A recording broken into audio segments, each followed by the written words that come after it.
ay ang inyong Pinay broker, Glenny Villaluz Perez.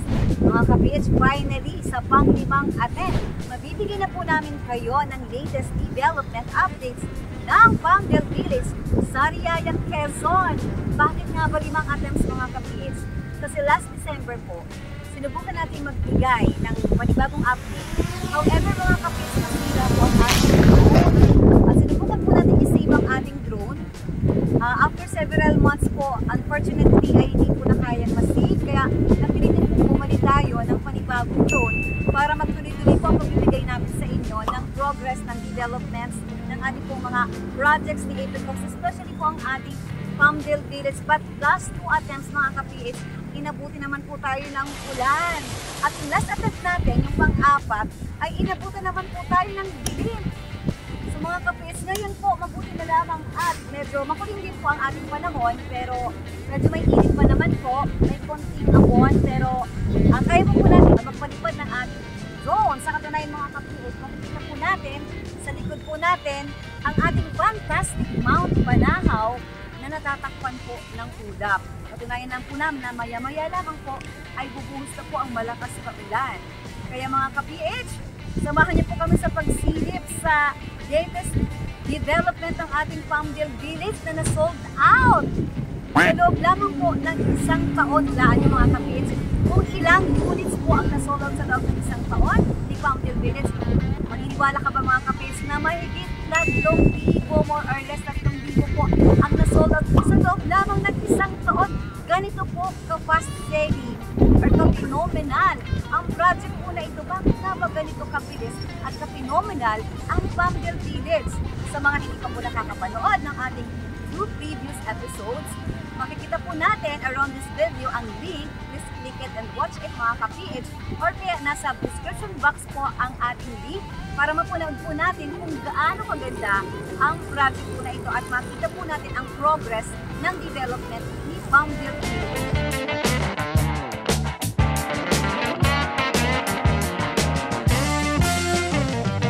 Ngayon mga ka-PH, dahil nag-umpisa ng umambon ay umpisa na po natin ang project update. Umpisa natin mga ka-PH sa ating main road. One of the amenities po natin ang concrete roads. Last episode po natin, matatandaan po natin na sa more or less lamang 200 meters ang distansya ng nako-construct na concrete road sa main road. However mga ka-PH, matatanaw po natin sa ating ginawa na napakahaba na po ng nako-construct na concrete roads ng ating main road. Makikita na rin po natin mga ka-PH sa atin. Sa unahan natin, nakatayo na po ang ating guardhouse, ang ating entrance gate. At sa left side ko po, kung kayo naman po ay papasok, ang right side po natin, makikita naman po natin na nakatayo na po ang ating one of the basketball courts ng ating Palmdale Village. Kung saan po pwede magsagawa ng outdoor activities si Muya at si Daddy. At sa left side naman po natin, makikita naman po natin na ongoing naman po ang construction ng ilang mga units natin, particularly ang block at ang block 4 mga ka-PH.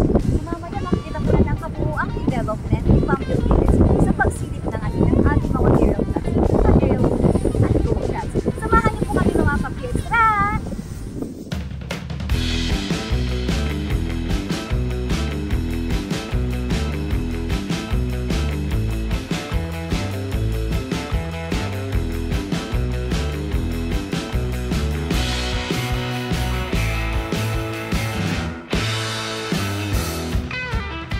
Ayan mga ka-PH, umpisahan po natin sa ating aerial view ang ating amenities.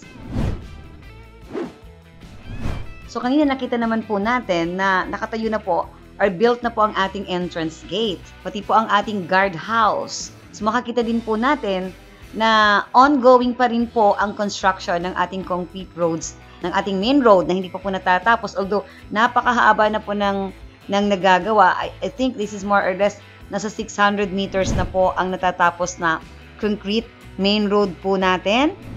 And makikita din po natin na ongoing po ang construction ng ating drainage system na napaka-importante po sa isang well-planned community, ang drainage system, para sigurado po na hindi po tayo babahain sa loob ng subdivision. So kanina po na-feature po natin na constructed na po ang ating basketball court na nasa Block 1. We have 3 basketball court po dito sa Palmdale Village. So, isa nga po yung constructed na yung malapit po sa entrance, and then ang other unconstructed basketball court ay ang nasa Block 62 naman po and Block 77. Kumusta naman po kaya ang ating water supply? Ayan po, meron na po tayong ongoing dito. Yun po yung nasa Block 36. Ongoing na po ang construction nito. However po, ang ating Block 8 and Block 62, meaning po, tatlo po ang ating overhead water tank na magsusupply po ng pangangailangan ng tubig ng buong community. So, unbuilt pa po ito. So, sa ngayon, yan po ang ating update sa ating mga amenities. Mga kapits, silipin naman natin ang ating mga construction status. Start po tayo sa ating perimeter sa right side, ang Block 3. Ayan po, sa Block 3 po, yung nasa right side na perimeter natin, lot 16 to 19 ay ongoing na po ang construction, mga ka-PH. Tingnan naman po natin itong hindi perimeter, o ito po yung mga back-to-back cluster. Ang i-discuss po natin ay ang mga RFO at ongoing. So, ibig sabihin mga ka-PH, lahat po ng hindi ma-mention or madidiscuss po dito sa episode na ito ay ibig sabihin po, hindi pa po nagsa-start ang construction ng ating mga units.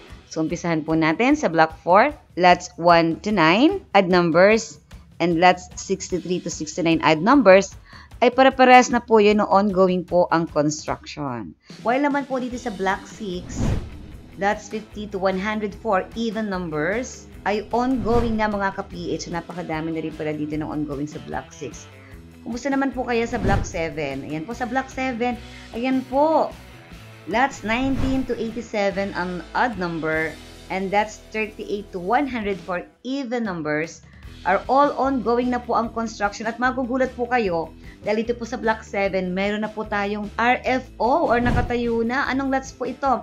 Lots 89 to 103. Odd numbers po ito. Ngayon naman po dito sa ating Block 10 to 12. Ayan mga ka-PH, matutuwa po kayo.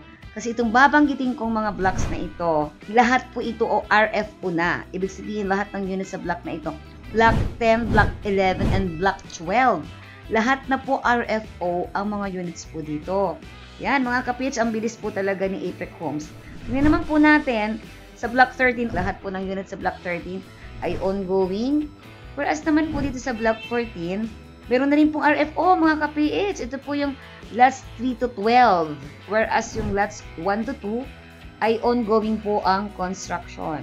Kumusta naman po kaya dito sa Block 15, mga ka-PH? Lahat po ng units sa Block 15 ay ongoing. Ganun din po ang Block 16, all units ongoing, but take note mga ka-PH, lahat po ng units sa Block 16 ay almost finished. In fact, nasa more or less 90% na po ang completion ng mga units po dito mga ka-PH. Tingnan naman po natin sa Block 20, lots 2 to 96, even numbers. Another RFO, Block 21, lots 1 to 7, odd numbers. Lots 31 to 59, odd numbers. Yun po ay pare-parehas na pong RFO.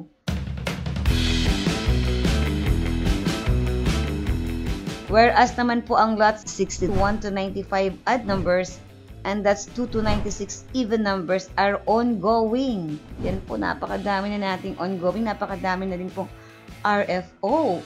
So sa Block 22 naman po, ongoing na rin ang lots 1 to 13 odd numbers. At ito po ulit ang Block 23, lots 1 to 15 odd numbers at lots 10 to 16 even numbers ay lahat na rin po ito RFO mga ka-PH. So, yung natitira pong lots 2 to 8, ito po ay ongoing naman ang construction. How about naman po dito sa Block 24? Yan po, all units naman po natin ay ongoing na rin. Block 25, RFO, lots 4 to 16 even numbers and lots 11 to 17 odd numbers are all RFO po yan. Samantala ang lots 1 to 9, odd numbers and 2 ay ongoing. Samantala naman po ang Block 26 ay ongoing po ang construction at ang Block 27 ay nakatayo na po lahat ang units po dito. Ganon din po ang Block 29, nakatayo na rin po. Samantalang po ang Block 28 po natin ay ongoing naman ang construction. Yun naman po natin dito sa Block 34, lots 1 to 8, lots 53 to 59 odd numbers, that's 44 to 60 even numbers. Lahat po yan ay ongoing na. And ang ating pong Block 49 and Block 50, lahat po ng units are ongoing na rin ng construction. At ang ating pong Block 51 and Block 53, nagsa-start naman po ang layouting. Ayan, congratulations po sa ating mga buyers ng nabanggit na mga RFO units and ongoing. Asahan po natin na several months from now ay pwede na pong mag-start ang pagpo-process po ng ating mga housing loan application with Pag-ibig. Kaya ready na po natin ang ating mga documents. Watch po natin sa link na makikita natin around this video ang mga episodes po tungkol po sa Pag-ibig takeout process at tungkol po sa mga requirements na kailangan nating i-comply.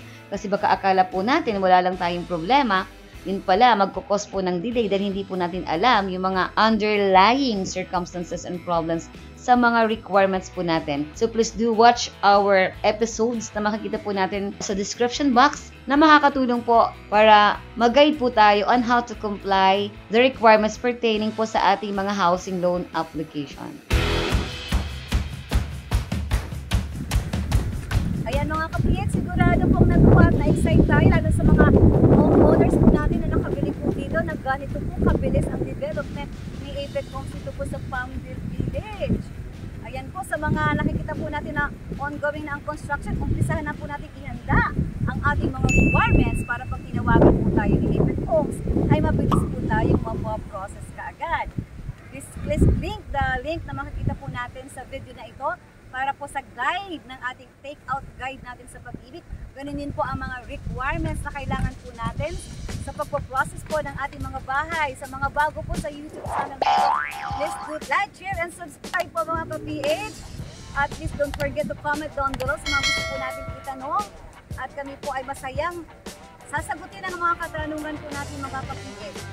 Huwag din po natin kalimutang i-follow at i-like ang ating dalawang pages, ang Sapphire Dream Homes Realty Services at ang Pinoy Homes pages na makikita po natin sa link na ito or around this video mga kapatid for more updates and details.